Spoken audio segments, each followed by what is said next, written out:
Today we want to show how we can perform an experiment measuring the specific capacity while at home. It will conducted by Faris and me. Really? Before we begin the experiment, first thing first, we need to know the items or the material needed for this experiment. First, we need 2 paper cups, any steel object, thermometer,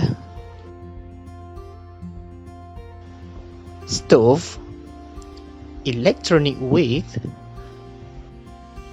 cardboard piece, and chopstick.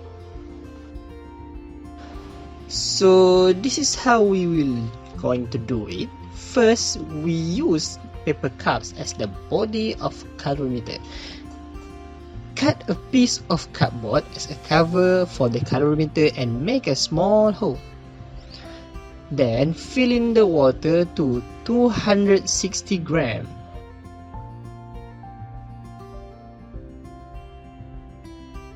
And measure the initial water temperature. Oh, and also don't forget to measure the mass of the metal. We boil water in a pot and put a metal object. Then after a minute, quickly put the object into the calorimeter and stir using chopsticks. Use thermometer to observe the temperature change until it stops increasing. Record the maximum value of the thermometer. With those values, then we can proceed to the calculation of this experiment.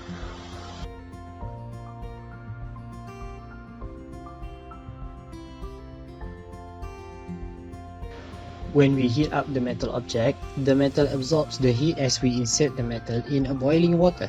We can assume that the metal is at 100 degrees Celsius. When the metal is inserted to the calorimeter, the heat energy from the metal will move to the water. The temperature of water will increase slightly as the heat from the metal flows to the water.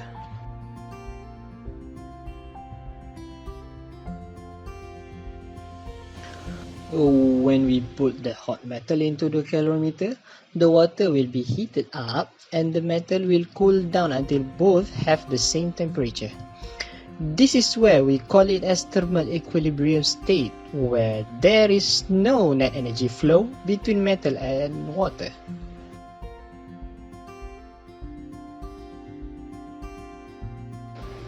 To calculate the specific heat capacity of the metal, we can use the formula Q equal to mc delta T.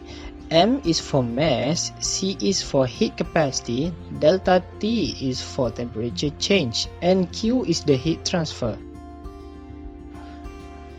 Because we assume the calorimeter is an isolated system, we can rule out the heat transfer occurs between the metal and water only. Therefore, we can write as the Q water plus Q metal equal to 0. We equal the equation to 0 because we assume it is at the equilibrium state.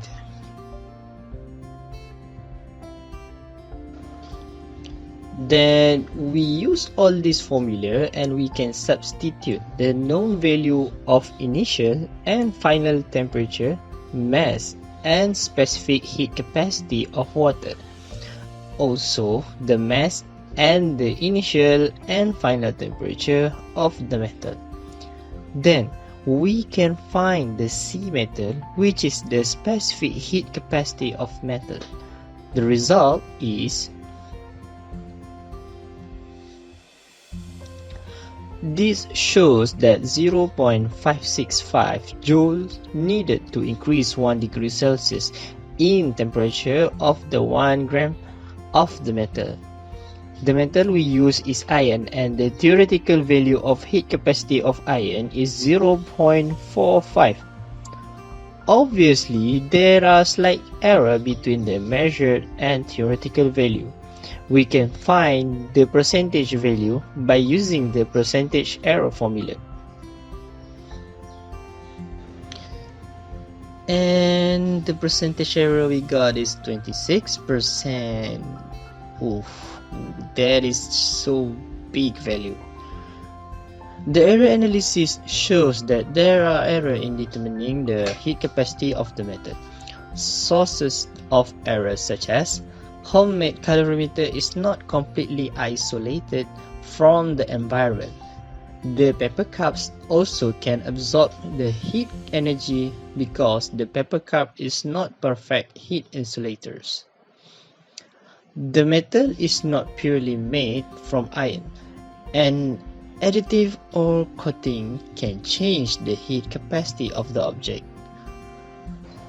The source can be significantly affect the readings and measurement, therefore creating high percent of error.